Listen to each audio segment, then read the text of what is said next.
얼마나 가까이 오시는지 그런 제목입니다. 말씀의 제목이 좀 뒤가 끝맺지 않았습니다만은 얼마나 가까이 오시는지. 지금 세계에서 여러 군데 전쟁이 일어나고 있지요. 내전도 있고 또 다른 전쟁도 있습니다. 그 가운데 이 중동 지역에 전쟁이 많은데요. 그 이스라엘과 하마스라는 그런 집단이 있습니다. 하마스는 팔레스틴 무장단체 그렇게 요즘은 부르고 있는데요. 이 하마스와 이스라엘이 지금 전쟁 중에 있습니다. 물론 이스라엘이 강력한 무기를 가지고 지금까지 약 5,000발 미사일을 쏘았습니다. 5,000발 하면 어마어마하죠. 그래서 이 하마스 쪽에 어린이들을 포함해서 약 2,000명 세상을 떠났습니다. 이스라엘 쪽에는 100사람도 안 됩니다. 군인들. 전쟁의 시작은 여러분 잘 아시는 대로 이스라엘 자매들 몇 명 사망했습니다. 그 이스라엘 쪽에서 아마 이 여성을 살해한 장본인들은 하마스일 것이다. 그렇게 지목을 하고 공격을 하는데, 이스라엘은 이렇게 한번 한 사람이든 두 사람이든 어떤 공격을 당하게 되면 무참하게 공격을 합니다. 무섭지요. 계속해서 공격을 하는데요. 왜 이렇게 이스라엘 사람들이 그 어린이를 포함해서 무참히 공격을 하는가? 그 유대인들은 구약 성경만 가지고 있습니다.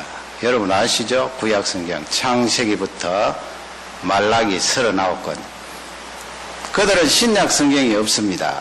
그러므로 예수 그리스도를 부활하신 메시아로 전혀 받아들이지 않습니다. 물론 그 가운데 메시아닉 주이시 피플들은 받아들이지요. 그 사람들은 신약 성경을 받아들입니다만은 대부분의 유대인들은 구약 성경만 딱 가지고 하나님을 믿기 때문에 그렇게 하는 거예요.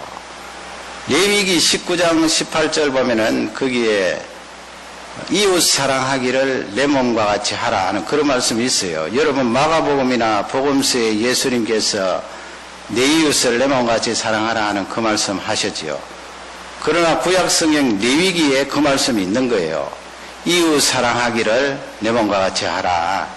그 앞쪽의 말씀에 보면 내 동포에게 원망하지 말고 그렇게 되어 있어요. 그래서 이스라엘 사람들은 선택받은 이스라엘 사람이 아닌 다른 사람은 내 이웃으로 간주하지 않습니다. 그러니 유대인들이 얼마나 무서워요.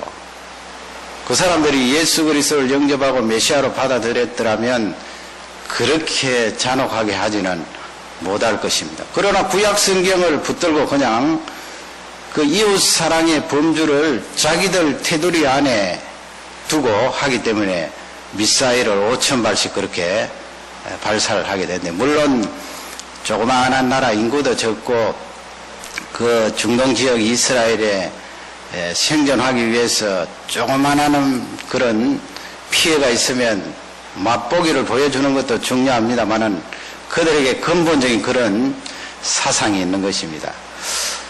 우리 예수님을 여러분 생각해 보시기 바랍니다. 예수님은 그런 분이 아니십니다. 그분은 우리가 생각하는 것 훨씬 이상으로 좋으신 분입니다. 내 생각과 관념과 내가 이제까지 경험했던 그런 것에 비추어서 예수님은 이 정도 되시는 분이다 생각하는 것이 문제이지, 원래 그분은 우리가 생각하는 것보다도 엄청나게 좋으신 분입니다. 물론 오늘 말씀은 우리 생각대로 우리 마음대로 죄짓고 방탕하고 마음대로 살아라 그런 말씀은 절대 아니에요. 그렇게 하나님의 백성이 죄짓고 방탕하고 마음대로 살면 망하게 되어 있습니다.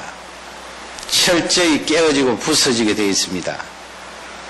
그 우리 예수님도 공생의 사역을 하실 때 나무라실 때는 굉장히 나무라시잖아요. 바리새인들에게 어떨 때는 저주까지 하시면서 독사의 자식들아 그렇게 그들을 책망하시고, 성전에 들어가셔서 잘못하는 그들에게 상을 둘러 엎으시면서 그들에게 교훈을 하시는데, 우리 예수님도 그런 죄 짓는 것을 보면은 또 그대로 지적하시고 책망을 하시는데 원래 그분은 좋으신 분이에요. 우리가 너무 죄를 짓고 타락하고 방탕해서 그렇지 얼마나 선하신 분이에요. 그분은 선하심 그 자체예요. 그 좋으신 분이 이 세상에 오셔서 제자들을 양육하시고 결국은 십자가 위에 죽으시고 우리를 위해서지요. 다시 3일 만에 부활하셔서 40일 동안 이 땅에 계시면서 죄자들과 사람들에게 보이셨는데 그 가운데 오늘 이 요한복음 21장 말씀은 제자들에게 세 번째 내지 네 번째 나타나신 거예요. 막달라 마리아가 부활하신 예수님을 만난 그것을 포함하면 네 번째예요. 그것을 빼면 제자들과 사람들에게 세 번째 나타나신 현장인데 배경은 여러분 잘 아시는 갈릴리 바다입니다. 호수지요. 거기서 제자들에게 나타났는데 그분이 부활하시고 나서 제자들에게 얼마나 가까이 다가오셨는지 우리에게 잘 말씀해 주고 있습니다. 여러분 이렇게 타국에 와서 물론 뭐 여기서 시민권 받으면 여기가 타국이 아니고 우리가 사는 본고장이 되겠습니다만은 그러나 이 감성상 한국을 떠나서 이곳에 살고 있기 때문에 외로울 때도 있고 힘들 때도 있고 거친 파도가 우리에게 밀려오는 그런 때가 있을 때마다 이 말씀을 붙들고 예수 그리스도가 얼마나 좋으신 분인지 묵상해야 될 것입니다. 그리고 내가 다른 사람을 대할 때도 이런 예수님처럼 100%는 못할지라도 그분의 이 가까이 다가오시는 이것을 본받고 실천하면 많은 사람들이 나를 통하여 영향을 받고 예수 그리스도를 발견할 것입니다. 첫 번째 우리에게 주시는 말씀은 무엇인가요? 지금 5절, 6절 또 12절, 13절 그렇게 나오는데요. 우리 예수님께서 얼마나 가까이 다가오시는가 무례하지 않다는 거예요. 사도 바울은 그 부분에 고린도전서 13장 말씀에서 사랑은 무례하지 않다. 어머니가 방금 낳은 아기를 얼마나 사랑합니까? 그 대표적인 예가 그렇다는 거예요. 그 자기가 낳은 그 아기를 무례하게 하는 산모가 있을까요? 없습니다. 무례하게 하는 산모는 정신이 나간 것이고 원래는 그 말 못하고 아직은 마음대로 표현하지 못하는 그 아기를 절대로 무례하게 대하지 않습니다. 그것은 그 아기를 가장 아끼고 사랑하기 때문에 산모가 그렇게 하는 거예요. 우리 예수님은 부활하시고 나서 제자들에게 무례하게 대하지 않았습니다. 무례하게 대할 만도 하죠. 왜냐하면 예수님 잡히시는 날 밤에 제자들이 다 도망갔잖아요. 그리고 그 가운데 이 베드로라는 사람은 예수님에 대해서 나는 모른다 딱 잡아댔지요. 3번씩이나. 세 번째 가서는 예수님을 저주하고 맹세까지 했어요.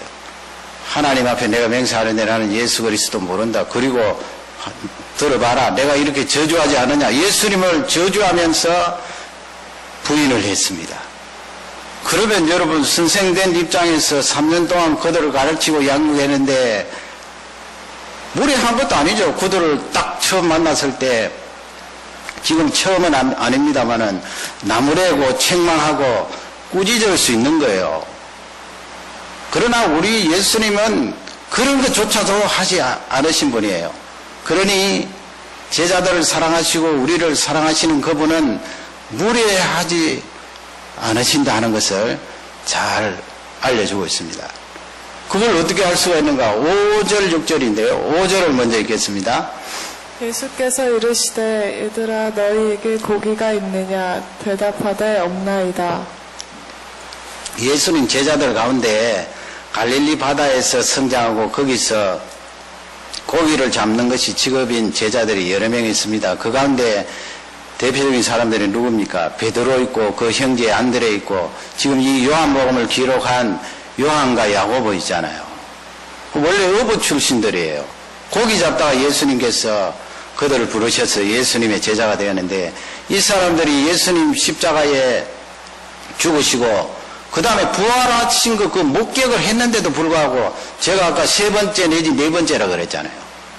베드로 같은 사람은 이미 봤어요. 예수님 부활하신 거 봤는데 다시 갈릴리 바다에 와서 앞쪽에 보면 우리 고기 잡으러 가자 하니까 그 사람 원래 잘 나서는 사람이 아니에요. 그러니 우르르 다른 제자들도 베드로 따라 배를 몰고 호수 속으로 들어가서 고기를 잡는 것입니다. 그러면 예수님 그들에게 나타나셔서 책망하실 수도 있잖아요. 그 책망하셨다 한들 뭐가 잘못되었나요? 어떻게 너희들 나를 부활한 거 보고 목격하고 또 십자가에서 고난을 당하기 전에 뿔뿔이 다 흩어진 너희가 이렇게까지 해야 되겠느냐? 다시 갈릴리 바다에 와서 고기를 잡고 이렇게 해야 되겠느냐? 나무라실 수도 있는데 우리 예수님은 전혀 그렇게 하시지 않고 그들이 하는 그 일에 그냥 같이 가담을 하셨어요. 그 가담하는 내용이 무엇입니까? 얘들아 고기가 있느냐? 그렇게 묻잖아요. 고기를 잡았느냐? 그러니 지금 밤새도록 제자들이 갈릴리 바다에서 고기 잡고 있는 그것을 그대로 받아주시면서 같이 개입을 하신 거예요. 얼마나 귀한 일입니까? 그 다음에 6절을 다 같이 읽도록 하겠습니다. 가라사대 그물을 배 오른편에 던지라 그리하면 얻으리라 하신데 이에 던졌더니 고기가 많아 그물을 들 수 없더라.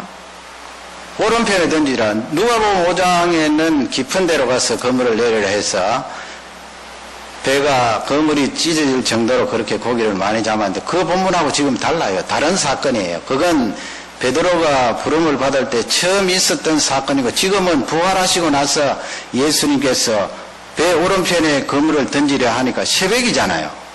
밤새도록 고기를 못 잡았는데 오른편에 던졌더니 고기가 가득 잡혔는데 그물은 찢어지지 않았어요. 나중에 제자들이 그것을 헤아려 봤잖아요. 얼마나 생생한 기록입니까? 그 헤아린 숫자가 153마리예요. 그걸 요한 사도가 현장에 있었던 거가 정확하게 그것을 보고 기록을 합니다. 예수님이 고기 잡는 제자들을 나무라지 않았어요. 내가 너희들 언제 3년 동안 가르칠 때 갈릴리에 다시 가서 고기 잡아라 그러느냐? 그런 말씀 하시지 않았어요. 베드로 너 처음 내가 부를 때 사람을 낚는 어부가 되리라 말했는데 왜 다시 갈릴리에 와서 나의 일을 하지 않고 이렇게 고기를 잡느냐? 책망하지 않았어요. 우리 예수님은 지극히 온유하신 분이에요. 그 제자들을 사랑하시기 때문에 무례하지 않게 그 하는 일 속에 개입하셔서 도리어 그들을 도와주면서 점점 이야기를 풀어나가는 것입니다. 그 다음에 또 예수님이 뭘 하시는가요? 우리 12절을 다 같이 읽겠습니다. 예수께서 가라사대 와서 조바대 먹으라 하시니 제자들이 주신 줄 아는 고로 당신이 누구냐 감히 묻는 자가 없더라. 제자들에게 미리 예수님께서 차려놓으신 거예요. 생선도 차려놓고 아침 먹을 거 차려놓고. 그러니 예수님이 그 제자들 밤새도록 그물 던지고 고생한 거 그거 다 하신 거예요. 그 제자들에게 지금 가장 시급한 것은 배고픈 것 아닙니까? 다른 어떤 이야기나 다른 어떤 행동보다도 그 제자들에게 필요한 것은 먹는 거예요. 그물 던지는 것이 얼마나 힘드나요? 그 먹는 것을 예수님께서 딱 준비해 놓고 얘들아 조반을 먹어라. 같이 예수님께서 드시는 것입니다. 이 같이 먹는다는 것이 얼마나 두 사람, 세 사람 사이의 관계를 친하게 합니까? 예수님께서 부활하시고 나서도 우리의 현실을 다 무시하지 않았습니다. 여전히 우리는 몸을 가지고 영혼을 가지고 이 세상에 땅을 붙이고 살아가는 존재이기 때문에 제자들이 그렇잖아요. 부활하신 예수님께서 나는 이미 부활했으므로 먹는 것도 필요 없고 당장 너희들에게 줄 말씀만 전하겠다 그렇게 하신 것이 아니고 실제 배고픈 그들에게 먹을 것을 준비해 주시고 먹으라 말씀하시는 그 예수님 보세요. 예수님이 얼마나 좋으신지. 13절을 다 같이 읽겠습니다. 예수께서 가셔서 떡을 가져다가 저희에게 주시고 생선도 그와 같이 하시니라. 떡을 가져서 그들에게 주시고 생선도 그렇게 하셔서 제자들이 먹을 수 있도록 그렇게 하신 것입니다. 우리 예수님은 무례하지 않습니다. 그분은 얼마나 인격적이신지요. 두 번째, 우리 예수님은 덜추어내지 않으셨어요. 뭐 좋은 것은 덜추어내면 얼마나 좋겠어요. 우리 예수님은 좋은 것 있으면 덜추어내서 자랑하고 칭찬하고 높여주지만은 지금 제자들에게 있는 것은 좋은 것이 아니고 도리어 부끄럽고 창피하고 잘못한 것이 많다고요. 그러기에 예수님은 그들이 부끄러워하는 그것을 덜추어내어서 공개하지 않았습니다. 다시 고집지 않았습니다. 그러니 우리 예수님이 얼마나 좋으신 분이에요. 이 세상에 여러분 저를 포함해서 완벽한 사람이 어디 있나요? 다 덜추어내면 허물이 있고 부끄러움이 있고 창피한 것이 다 있게 마련이. 다 말 못하지요. 그걸 옆에 있는 사람이 알기를 우리가 꺼려하는 것 아니에요. 우리 예수님 그것을 잘하세요. 절대 덜추어내지 않아요. 우리는 죄성을 가지고 있기 때문에 옆에 사람 잘못하고 부족한 거 있으면 그것을 꼬집어내고 덜추어내어서 자꾸 이야기하고 싶어 하죠. 우리 예수님은 그런 분 아니에요. 제자들에게도 그렇고 나에게도 그렇고 개인적으로 오셔서 그것을 덜추어내어서 많은 사람들 앞에 공개를 하고 창피를 주는 그런 분이 아니에요. 얼마나 좋으신 분이지. 그 아담하가 처음에 타락하자마자 당장 들어온 것이 수치심아니에요. 그래서 무화과나무 잎사귀를 엮다가 이 부끄러운 부분을 가리잖아요. 그럴 때 하나님께서 그 창세기 3장 뒷부분에 보면 짐승을 잡아서 그 짐승 가죽을 옷으로 만들어서 아담 아하와에게 지어서 입히는 내용이 나와 있습니다. 우리 하나님은 너무나 선하신 분이에요. 가려주시기를 원하세요. 우리가 부끄러워하는 것을 알기 때문에 가려주세요. 창세기 9장에 보면은 그 함이라는 사람이 있잖아요. 노아가 방주에서 나와서 포도농사를 짓고 포도주를 따서 너무 많이 먹어서 취하였어요. 그러니 장막 안에서 정신없이 드러누워서 하체를 다 드러내놓고 누워있는데 세 아들이 있었잖아요. 함이라는 이 아들이 그것을 보고 덮어주면 되잖아요. 덮어주면 되는데 그것을 공공연히 바깥에 나와서 형제들에게 이야기하고 그것을 비난하고 조롱했을 때에 하나님께서 그 부분에 굉장히 괘씸하게 본 거예요. 우리 하나님의 속성은 사람의 잘못과 허물을 덮어주기를 원하시는 선하신 분인데 함이 그렇게 할 때 괘씸한 거예요. 아니 자기 부모가 그렇게 수치를 당하고 있는데 그냥 덮어주고 입싹 모른 체하고 그냥 지나가면 얼마나 좋았을까요? 그래서 야벳과 셈은 옷을 가지고 뒷걸음질 쳐서 아버지를 덮어주잖아요. 메시아 예언을 할 때 셈의 하나님 여호와를 찬송하리로다. 그래서 야벳과 셈 가운데 셈의 후손을 통하여 메시아 예수 그리스도가 오시겠다. 그 사건을 통하여 우리에게 예언해 주신 거예요. 예수님은 제자들의 잘못을 덜추어내지 않았습니다. 얼마나 좋으신 분이에요. 덜추어내지 않은 그 내용이 쭉 나옵니다. 15절, 16절, 17절 나오는데 반복해서 그렇게 예수님이 질문하시는데 주 초점은 제자들에게 다 해당되겠지만 주 초점은 베드로예요. 제자들 다 도망갔으니까 물론 요한은 십자가 밑에 있었습니다만은 처음에는 다 도망갔다고요. 도망갔으니까 제자들에게 다 말씀하실 수 있지만 그 가운데 가장 수치심이 크고 죄의식이 많았던 베드로를 집중하신 거예요. 왜냐하면 베드로는 예수님을 부인하되 예수님을 저주까지 하고 욕까지 했으니까 그 선생님 앞에서 얼마나 얼굴을 들지 못했을 것입니다.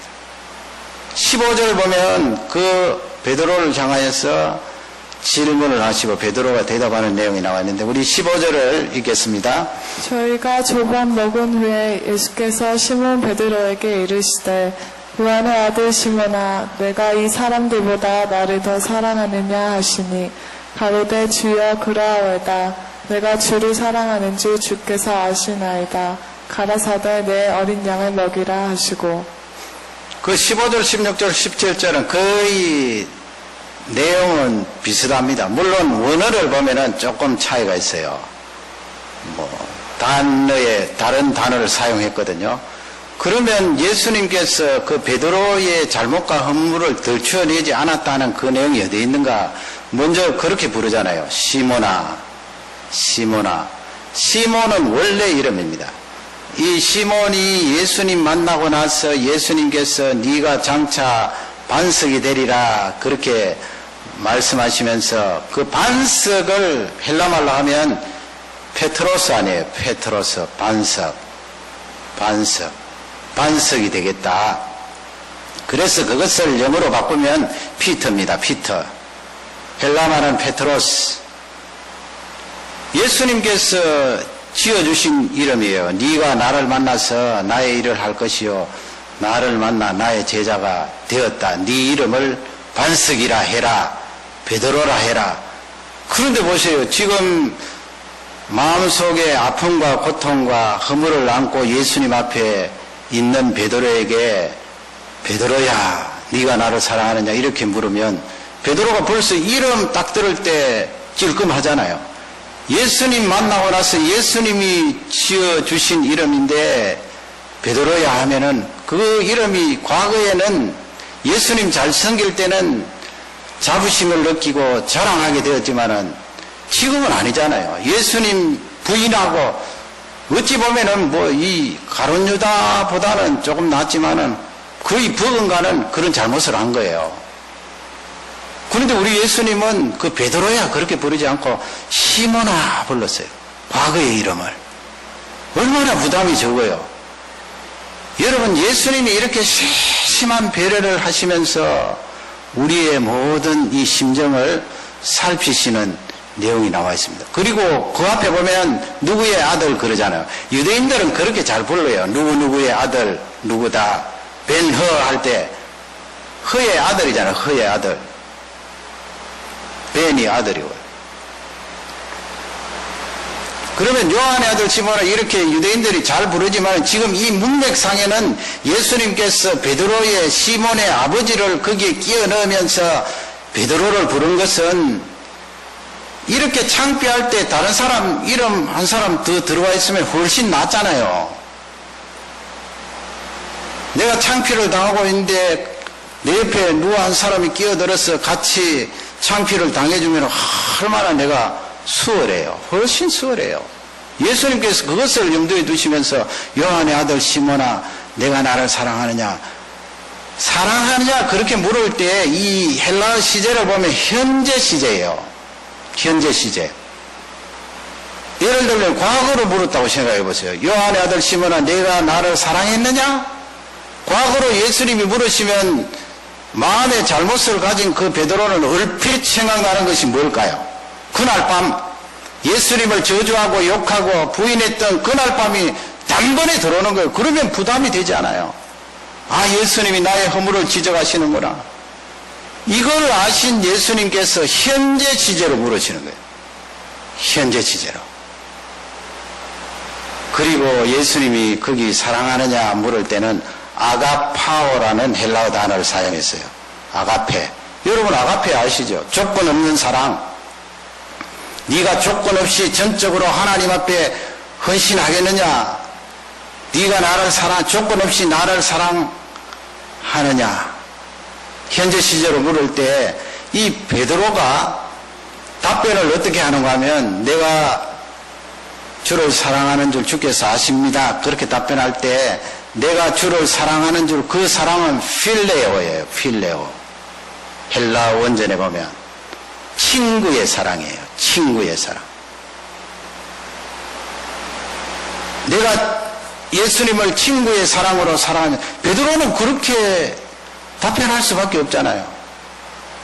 아무리 예수님이 현재 시제로 물어도 자기 자신 마음속에는 여전히 죄책감이 있고 과거의 그 일이 생각나기 때문에 내가 아가페로 예수님을 사랑합니다. 그렇게 무슨 점치로 그렇게 답변을 할 수 있을까요?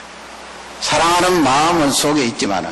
그래서 친구의 사랑으로 고백을 하는데 예수님이 반복해서 묻는데 17절에 보면은 예수님이 이제 반대로 세 번째 가서는 우리 예수님께서 내가 나를 사랑하느냐 물을 때 아가페로 묻지 않아요. 뭐로 물으세요? 친구의 사랑으로 물으세요. 그래서 어떤 번역을 보면 Are you even my friend? 네가 나의 친구이냐 그렇게 물어요.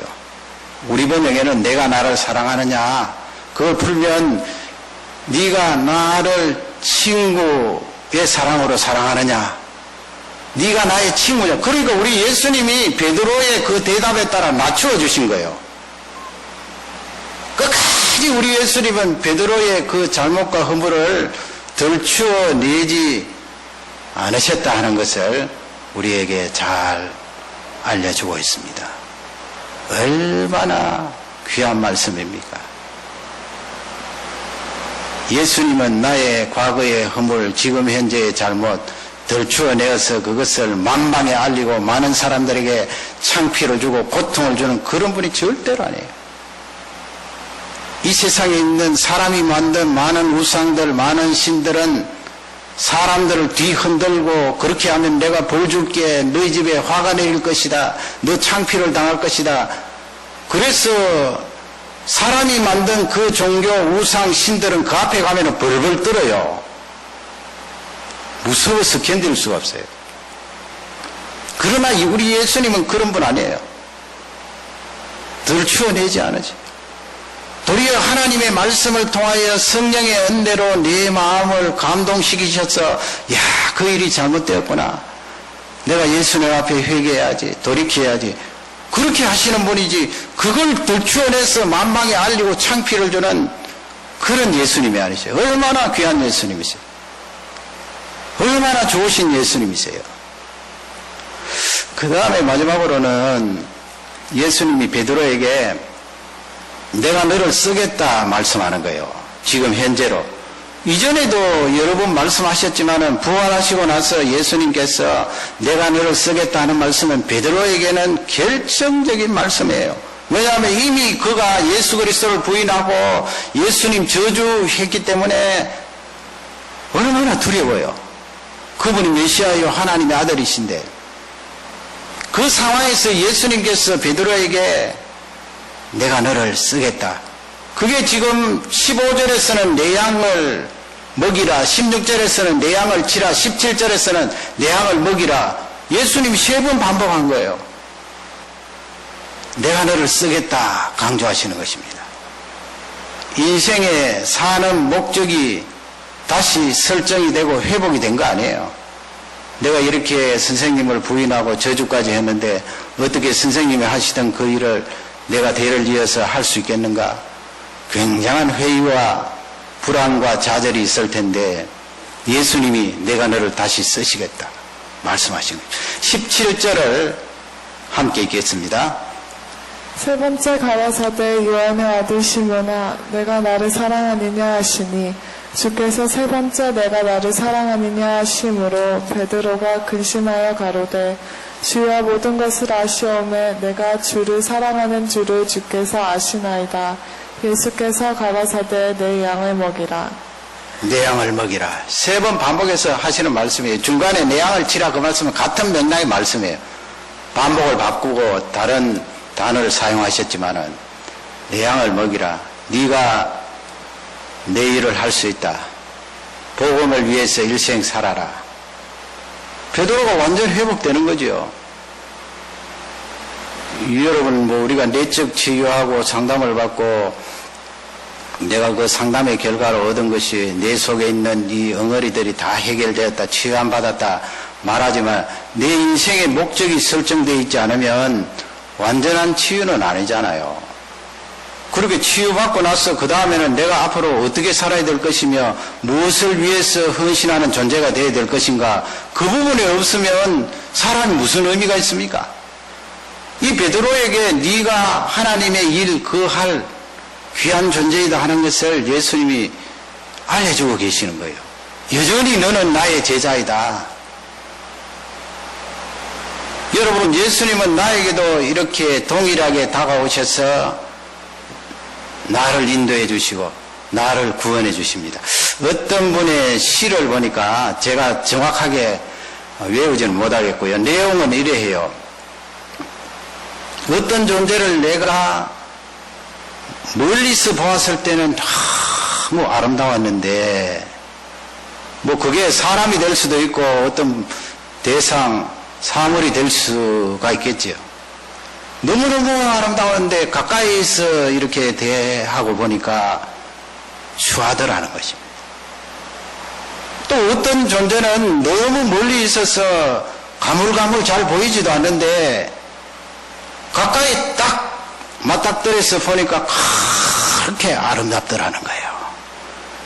여러분, 우리 사람은 멀리서 볼 때 대개는 그래요. 대개는 안 그런 사람도 있겠지만 멀리서 볼 때는 아름답게 보이고 멀리서 볼 때는 고상하게 보이지만은 가깝게 딱 지내게 되면은 허물진 것이 많이 보이잖아요.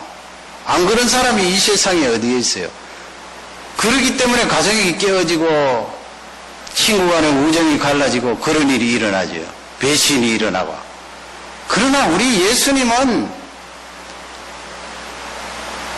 멀리 있으나 가까이 있으나 아름다운 분이세요. 단지 멀리 있을 때 가물가물하게 보인 것은 우리의 시야가 잘못된 것이고 내가 잘못 본 것이고 잘못 알고 있는 것뿐이고요.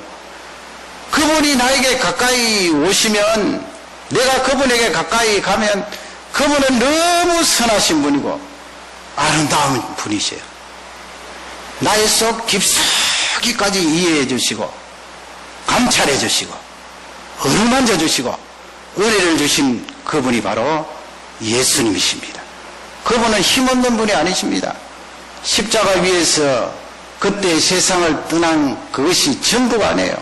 그분은 힘이 있고 이 우주를 다스릴 전능자이심에도 불구하고 우리를 이토록 사랑하시기 때문에 십자가 위에 목숨을 내어주시고 3일 만에 다시 부활하신 것입니다.